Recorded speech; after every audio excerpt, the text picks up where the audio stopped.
하신 연예계 가운데 특별히 코미디계의 원로이셨던 고 구봉서 장로님, 그 장로님과 미국 전도 여행을 같이 갔던 한 목사님이 자기 이야기를 이렇게 해 주셨습니다. 비행기를 타고 가는데 기내에서 목사님이 자꾸 이렇게 졸고 있으니까 이 구봉서 장로님이 목사님을 깨우면서 이렇게 이야기했답니다. 목사님, 제가 성경 퀴즈 하나 내겠습니다. 예, 뭡니까? 부활하신 예수님이 부활하자마자 하신 말씀이 뭐겠습니까? 평강 있을지어다라고 말씀하지 않으셨습니까? 그러니까 목사님, 저를 잘 보세요. 틀림없이 이렇게 말씀하셨을 겁니다. 예, 뭡니까? 너 나 보이니? 이렇게 말씀하셨을 것 같아요. 웃어야 될 대목인데 전혀 웃기지 않으신가? 예수님이 실제로 역사적으로 부활하셨습니다. 예수님이 부활하신 것은 바로 예수님께서 친히 하나님이신 것을 분명하고도 확실하게 보여주셨습니다. 뿐만 아니라 예수님이 십자가에 죽으셨고, 그리고 예수님이 사흘 만에 부활하신 것은 무엇 때문일까요? 바로 오늘 우리로 하여금 하나님 나라에 저 안식에 들어가게 하시기 위해서. 다른 방법이 없으니까. 모세도 실패했고, 다윗도 실패했고, 여호수아도 실패했고, 진짜 안식을 주는 것을 다 실패했는데, 그래서 하나님이 직접 이 땅에 오셔서 십자가에 죽으시고, 그리고 부활하심으로 말미암아 누구든지 그 예수 그리스도를 믿는 자는 그 안식에 들어가도록 하시려고 예수님 이 땅에 친히 오신 겁니다. 이 세상을 살아가면서 우리에게 많은 질병들이 있습니다. 그런데 그 질병 가운데 가장 무서운 질병이 뭔지 혹시 아십니까? 성도님, 가장 두려운 질병이 무엇입니까? 암입니까? 가장 무섭고 두려워해야 될 질병이 뭐냐? 우리 죄의 질병입니다. 내 삶의 모든 문제들은 바로 이 죄로부터 시작된 겁니다. 그래서 예수님은 친히 이 땅에 오셔서 바로 이 죄의 질병을 치료하시기 위해서 구약의 이스라엘 백성들을 애굽에서 건져내가 홍해에서 세례받게 가셔가 구원하셨지만, 그들이 성화의 삶을 살지 못하고 하나님의 말씀에 완고하게 거절하고 거역하고 하나님을 시험하다가 결국 광야에서 출애굽 1세대는 다 죽고 말았습니다. 하나님 만들어 놓으신 그 안식에 들어갈 수 없었습니다. 그래서 오고 오는 많은 성도들 가운데 누구든지 예수를 믿기만 하면 이 믿음으로 하나님의 그 준비하신 안식에 들어가게 하시려고 예수님 이 땅에 오셨다 가셨습니다. 뿐만 아니라 이따가 이 뒷부분에 함께 살펴보겠지만, 지금도 예수님은 우리의 대제사장으로서 지금도 하나님 보좌 우편에서 우리를 중보하고 계십니다. 이 놀라운 비밀을 히브리인들에게 또 오고 오는 성도들에게 가르치기를 원해서 계속해서 이 안식에 대한 이야기를 오늘 이 히브리서 4장에 하고 있습니다. 이 4장에 보면 안식이라는 단어가 9번 나옵니다. 여호수아 때의 백성들도 진짜 안식에 들어가지 못했으니 이 안식에 그럼 어떻게 하면 들어갈 것인가, 이거를 이야기하고 싶은 겁니다.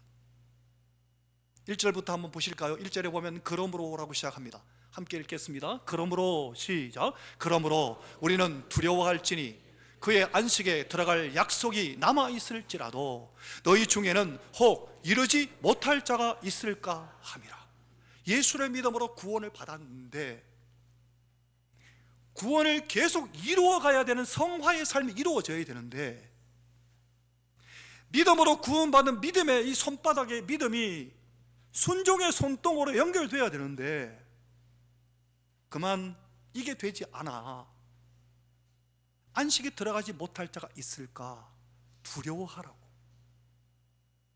그러면서 2절에 이렇게 이야기합니다. 같이 읽어볼까요? 그들과 같이, 시작. 그들과 같이 우리도 복음 전함을 받은 자이나 들은 바 그 말씀이 그들에게 유익하지 못한 것은 듣는 자가 믿음과 결부시키지 아니함이라. 모세가 얼마나 대단했습니까? 모세는 성막을 건축하고 날마다 대제사장이 1년에 한 번 들어가는 지성소에 모세는 날마다 들어가서 하나님의 음성을 직접 들었던 사람입니다. 하나님하고 대화하는 기도와의 시간이 마치 친구와 이야기하는 것처럼 그의 얼굴에 광채가 나서 사람들이 주목하지 못할 정도로 광채가 났던, 광야에 강물이 터지게 하고 반석에 물이 터지게 하고 하늘로부터 만나가 내리게 했던 그 능력의 모세가 수없이 많이 설교했지만 그 백성들이 어떻게 했단 말입니까? 믿음과 결부시키지 않아서 다 망했다는 겁니다. 설교를 듣는데 믿음으로 받지 않는 겁니다. 오늘 우리가 함께 지금도 설교 듣고 있는 시간 아닙니까? 설교를 들을 때 방탄 조끼 입고 다 튕겨내지 말고 믿음으로 받아들이라는 겁니다. 믿음으로 말씀을 받아들일 때 우리는 구원의 함을 받을 수 있는데, 믿음으로 반응하지 않았기 때문에 광야 교회의 성도들이 망하지 않았느냐, 지금 그 얘기를 하신 겁니다. 그러면서 오늘 본문의 3절 4절에는 하나님이 이 안식을 언제 만드셨느냐, 온 우주 만물을 창조하시고 7번째 날에 안식하셨다는 겁니다. 그 표현은 놀랍게도 예수를 믿음으로 구원받은 하나님의 사람들은 첫 번째 날이 뭡니까? 하나님이 6째 날에 사람을 지으셨습니다. 그 다음 날이 몇 번째 날입니까? 하나님이 안식하신 날입니다. 그러니 우리 인생은 예수 그리스도를 믿음으로 안식부터 출발하는 겁니다. 그런데 이 안식을 잃어버리지 말라고. 여기에 대해서 계속해서 이야기하시는데, 여러분 오늘 본문의 7절에 보면 너희가 하나님 말씀을 들을 때 완고하지 마라. 하나님 말씀을 들을 때 사랑하는 성도 여러분, 간절히 부탁을 드립니다. 완고하지 마십시오. 하나님 말씀을 들을 때, 또 내가 개인적으로 성경을 펴서 읽을 때 그냥 읽지 마시고, 그냥 세상 책 읽는 것처럼 읽지 마시고 성경을 펼 때 먼저 기도하십시오. 성령 하나님, 말씀을 내게 조명하여 주십시오. 말씀을 펴서 제가 읽습니다. 하나님의 음성을 듣게 하십시오. 오늘 우리가 설교를 들을 때도 하나님의 음성을 듣게 하옵소서. 그 심정으로 말씀을 들으라는 겁니다. 완고하지 말고. 그러면 하나님께서 우리에게 안식할 수 있는 비결을 깨닫게 하시겠다는 겁니다. 8절과 9절을 한번 같이 읽어볼까요? 여호수아 얘기를 하고 있는데요, 함께 읽겠습니다. 만일, 시작. 만일 여호수아가 그들에게 안식을 주었더라면 그 후에 다른 날을 말씀하지 아니하셨으리라. 9절. 그런즉 안식할 때가 하나님의 백성에게 남아있도다. 여호수아가 그 백성을 이끌고 가나안 땅에 들어갔습니다. 그런데 그게 진짜 안식이 아니라는 겁니다. 그러니 오늘 오고 오는 성도들에게 그 안식이 열려 있다는 겁니다. 그 안식에 들어갈 백성들이 남아 있다는 겁니다. 사실 우리는 참된 안식을 누릴 자격이 전혀 없는 사람들입니다. 그런데 이것 때문에 누가 이 땅에 오셨다고요? 서두에 말씀드린 것처럼 예수님이 이것 때문에 오셔서 십자가 지시고 죽으셨습니다. 예수님 마지막에 이렇게 말씀하셨습니다. 요한복음 19장 30절에 보면 예수님 이렇게 말씀하셨습니다. 다 이루었다. 예수님이 안식을 다 이루셨습니다. 우리가 할 일은 그 예수님을 믿으면 되는 겁니다. 그 예수님을 나의 주님으로 모셔드리고 그 예수님을 믿으면 되는 겁니다. 그리고 그 예수님이 말씀하실 때마다 그 말씀에 내가 믿음으로 반응하는 겁니다. 성도 여러분, 여기에 대해서 구체적으로 또 이렇게 이야기하십니다. 안식에 들어가는 비결을 한마디로 한 본문에 한 구절 압축하고 있습니다. 그러므로라고 시작하는데 11절에 이렇게 말씀합니다. 함께 읽겠습니다. 그러므로 시작. 그러므로 우리가 저 안식에 들어가기를 힘쓸지니 이는 누구든지 저 순종하지 아니하는 본에 빠지지 않게 하려 함이라. 아멘. 안식에 들어가기를 힘쓰라. 여러분, 우리가 힘쓰고 애써서 구원받는 말을 말씀하신 걸까요? 그 말이 아닙니다. 안식에 들어가기를 힘쓰라. 그럼 어떻게 힘쓰느냐? 힘써야 될 방법 두 가지를 바로 뒤에 이어져 나오는 13절부터 이야기하시는데요, 하나는 하나님 우리에게 주신 말씀이고 하나는 예수 그리스도라고. 하나님의 말씀에 대해서 먼저 이야기하십니다. 12절부터 말씀하셨네요. 자, 12절 함께 읽겠습니다. 하나님의 말씀은 시작. 하나님의 말씀은 살아있고 활력이 있어 좌우의 날선 어떤 검보다도 예리하여 혼과 영과 및 관절과 골수를 찔러 쪼개기까지 하며 또 마음의 생각과 뜻을 판단하나니. 12절 그대로 놔둬보세요. 사랑하는 성도 여러분, 이 말씀을 꼭 마음에 새기십시오. 하나님의 말씀은 내 혼과 영과 관절과 골수를 찔러 쪼개며 내 마음과 생각을 감찰하시고 판단하신다고. 뭐가요? 하나님의 말씀이. 그러면 하나님의 말씀이 나를 완전히 수술하신다는 겁니다. 그럼 우리는 어떻게 해야 될까요? 하나님의 말씀이 나를 수술할 수 있도록 성도 여러분, 항상 예배 자리에 나올 때마다, 성도 여러분 성경책을 가정에서 펼칠 때마다 먼저 기도하시기를, 하나님의 말씀께 나를 맡깁니다. 하나님의 말씀이 친히 나를 수술해 주십시오. 내 혼과 영과 관절과 골수를 찔러 쪼개 주셔서 하나님이 기뻐하시는 사람으로 재창조해 주시옵소서 라고 기도하셔야 합니다. 그게 안식에 들어가는 힘쓰는 겁니다.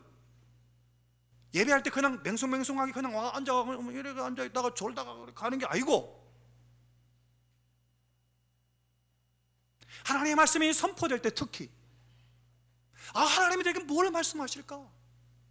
하나님, 내 혼과 영과 관절과 골수를 찔러 쪼개시고 내 육신의 질병도 고치시고 치료하시고 새롭게 하시고 내 마음과 생각도 하나님의 생각과 마음으로 바꾸어 주시옵소서 라고 먼저 기도하셔야 합니다. 그러한 태도로 말씀을 들으셔야 됩니다.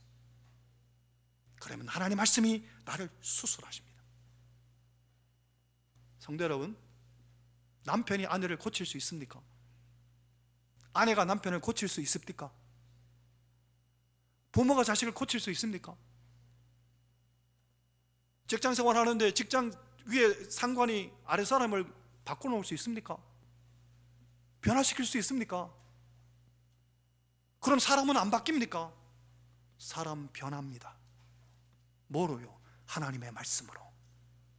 하나님의 말씀에 내가 힘쓸 때, 하나님 말씀 앞에 나 자신을 힘쓸 때, 하나님 말씀 앞에 나 자신을 열어놓고 하나님 말씀 앞에 설 때, 하나님 말씀이 나를 고치고 치료하고 수술하고 새롭게 하신다는 겁니다. 이거를 경험해야 진짜 안식에 들어가고 거룩한 삶을, 성화의 삶을 살아갈 수 있다는 것을 지금 이야기하시는 겁니다. 예수님이 이것을 더 실제적으로 말씀하신 적이 한 번 있습니다. 오병이의 기적을 행하시고 나서 예수님이 요한복음 6장에 보면 이런 말씀하셨습니다. 6장 63절 같이 한번 읽어볼까요? 살리는 것은 시작. 살리는 것은 영이니 육은 무익하니라. 내가 너에게 이른 말은 영이요 생명이라. 이 구절에 보면 예수님 말씀하시기를 내가 너에게 이른 말이 뭘까요? 말씀,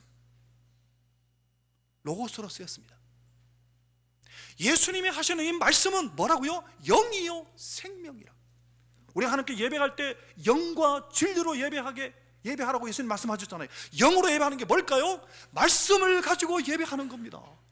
말씀에 붙잡히는 겁니다. 말씀이 선포될 때 하나님 말씀 앞에 나를 완전히 개방시켜 놓고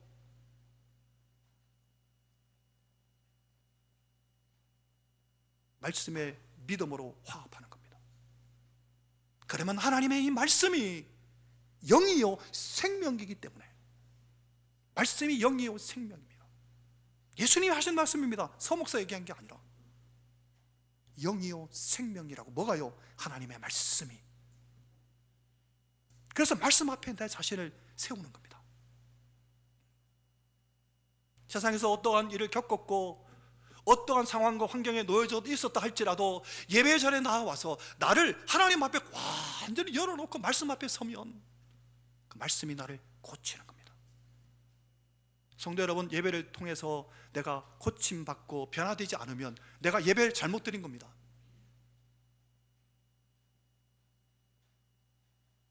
계속해서 이어지는 13절에 이렇게 말씀하셨습니다. 지으신 것이 하나도 그 앞에 나타나지 않음이 없고 우리의 결산을 받으실 이의 눈앞에 만물이 벌거벗은 것 같이 드러나느니라.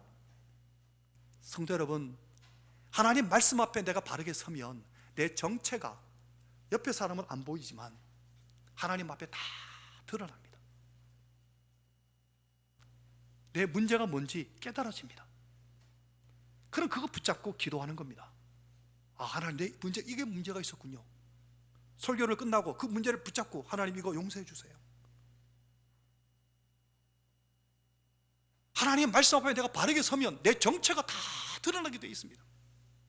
그래서 예배 드리러 올 때 부부싸움 했더라도 예배 드리고 나면 화해가 되는 겁니다. 말씀 앞에 내가 정체가 드러나니까. 그런데 예배 드리러 올 때 부부싸움 해놓고 돌아갈 때 더 심하게 싸운 다음에 예배 잘못 드린 겁니다. 성도 여러분, 내 잘못이 하나님 말씀 앞에 낱낱이 드러날 때, 마치 병원에 가면, 요즘 병원에 가면 그 엑스레이뿐만 아니라 초음파, 또 뭐죠? CT 촬영 뭐 많이 촬영하지 않습니까? 그런 촬영을 통해 내 안에 무엇이 있는지, 종양이 있는지 없는지, 악성인지 아닌지 이걸 다 살펴보는 것처럼 하나님 말씀 앞에 서면 내 정체가 다 드러나는 겁니다.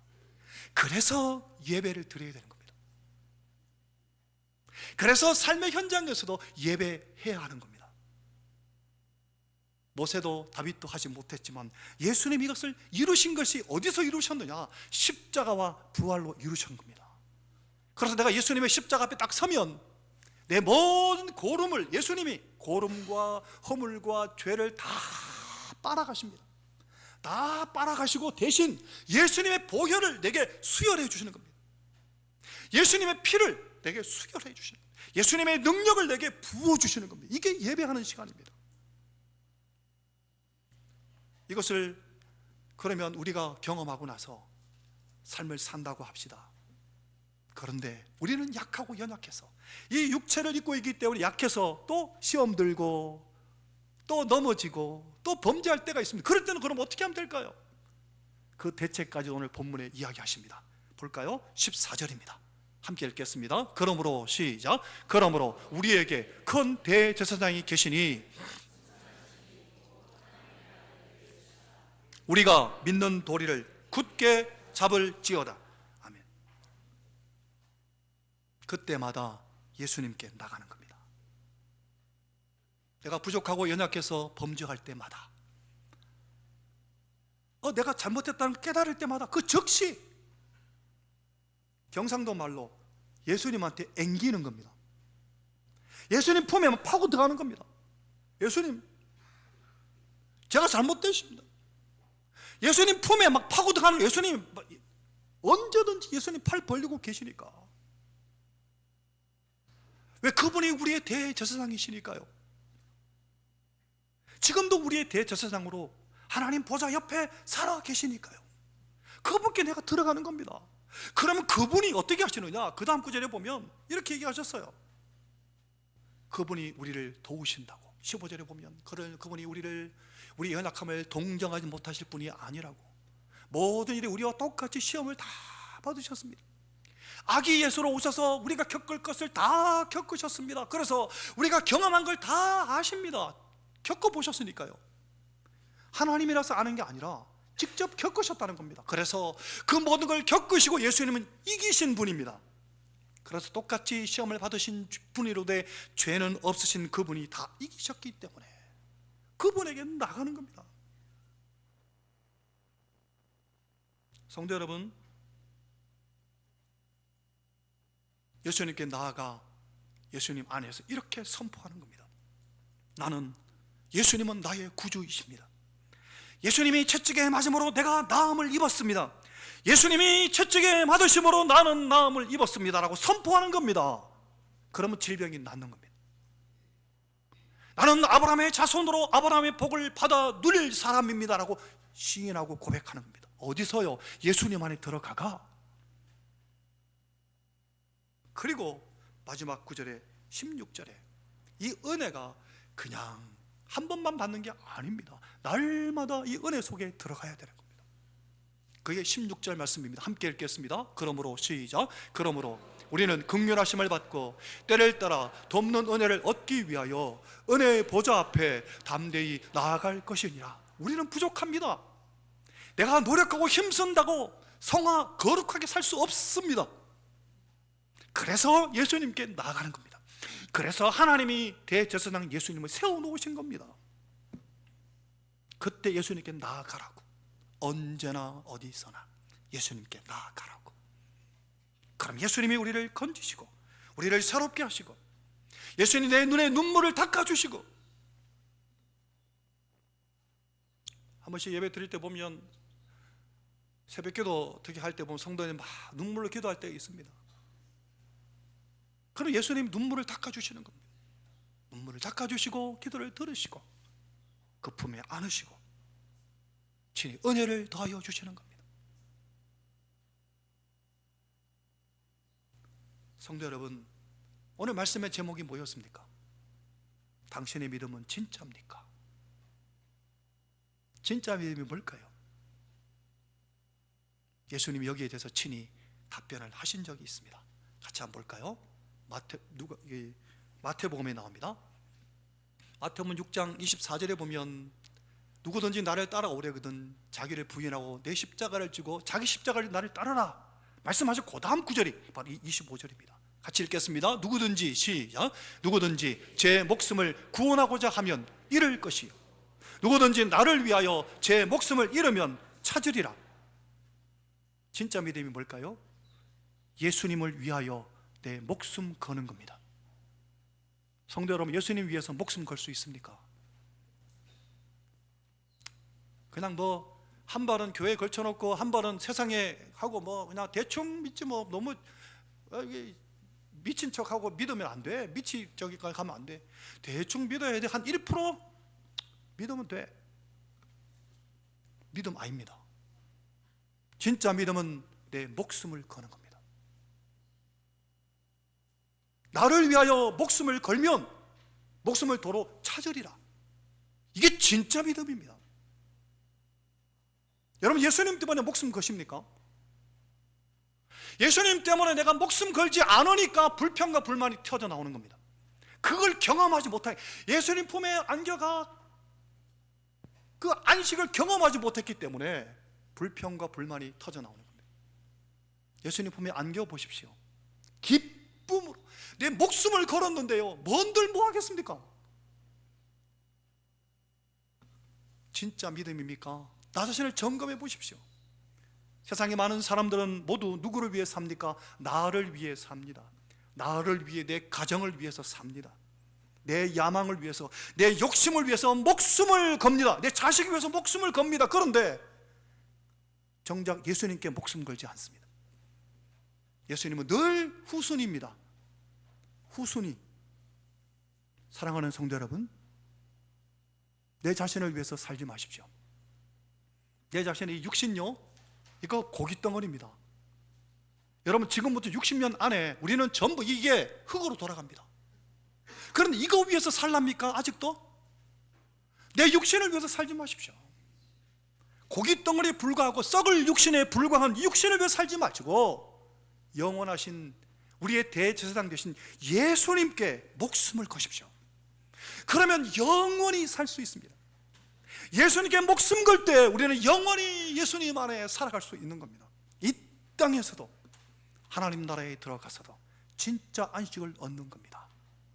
사랑하는 성도 여러분, 말씀을 마치겠습니다. 진짜 믿음은 예수님 위해서 내 목숨을 거는 겁니다.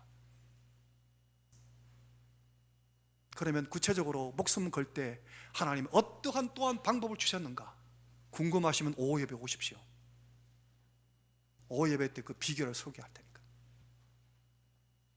성도 여러분, 목숨을 걸고 예수님 때문에 목숨을 거는 진짜 믿음의 사람으로 살아가시기를 예수님 이름으로 축원합니다. 우리 다 같이 일어나셔서 찬송하겠습니다.